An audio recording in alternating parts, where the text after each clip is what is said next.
একসময় শাকসবজির চাষ হতো এই জমিতেই, সেই সব এখন অতীত। বর্তমানে সবজির ক্ষেতেই হচ্ছে ফুল চাষ। রাঙাপানি রাধাজোত গ্রাম এখন যেন উত্তরবঙ্গের ক্ষীরপাই হয়ে উঠেছে। মেদিনীপুরের ক্ষীরপাইকে অনেকেই ফুলের দেশ হিসেবে চেনেন। সারা বছর ফুলে ভরে থাকে গোটা এলাকা। ফুল চাষকে কেন্দ্র করে সেখানে পর্যটন গড়ে উঠেছে। অনেকেই দক্ষিণবঙ্গের এই ফুলের দেশে ঘুরতে যান। সেই পথেই কি হাঁটার চেষ্টা করছে উত্তরবঙ্গের রাঙাপানি? বর্তমানে গ্রামের প্রায় ৮০% মানুষ সবজি চাষ ছেড়ে ফুল চাষ করছেন।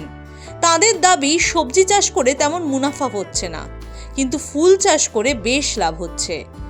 এখন রাঙাপানির চাষিদের ফোটানো ফুল দিয়েই বিয়েবাড়ি থেকে পুজোর অনুষ্ঠান সব সাজানো হচ্ছে।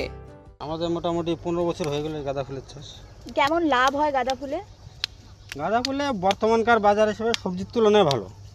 তুলা ফসলে কোনোদিনও লস হয় না, সস্তা হয়, আবার দাম উঠলেও আবার পেয়ে যায়। আর যেটা একবারে ওঠে, যেরকম আলু কপি, ওটা তো কাটলেই শেষ, দাম পাইলে ভালো, আর না হলে একবারে গেল। আমাদের গ্রামে বর্তমানে 80% লোকের গাঁদা ফুল।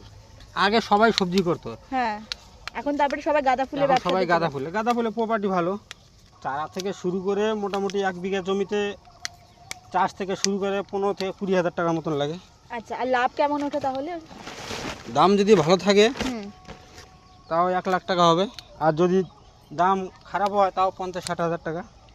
হলুদ, লাল, কমলা রঙের গাঁদা ছাড়াও ব্লসম চাষ হচ্ছে এখানে। চাষিদের কথায় এবছর ফুল ভালো ফুটেছে। সংগ্রহ করে বাজারের জন্য নিয়ে যাচ্ছেন তারা। এই যে গাঁদা ফুলগুলো চাষ করছেন, কতদিন সময় লাগে গাঁদা ফুলগুলো ফুটতে? 3 মাস লাগে। শীতের আগের থেকে এগুলো আপনারা করেন?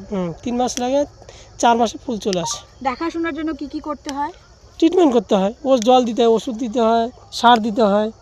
কি কি গাঁদা ফুলগুলোর নাম কি কি আছে এগুলো? এইটা হলো রক্ত গাঁদা, ওইটা হলুদ, ওই পাশেটা লাল গাঁদা। শিলিগুড়ি থেকে নিবেদিতা দাসের রিপোর্ট, দ্য ওয়াল।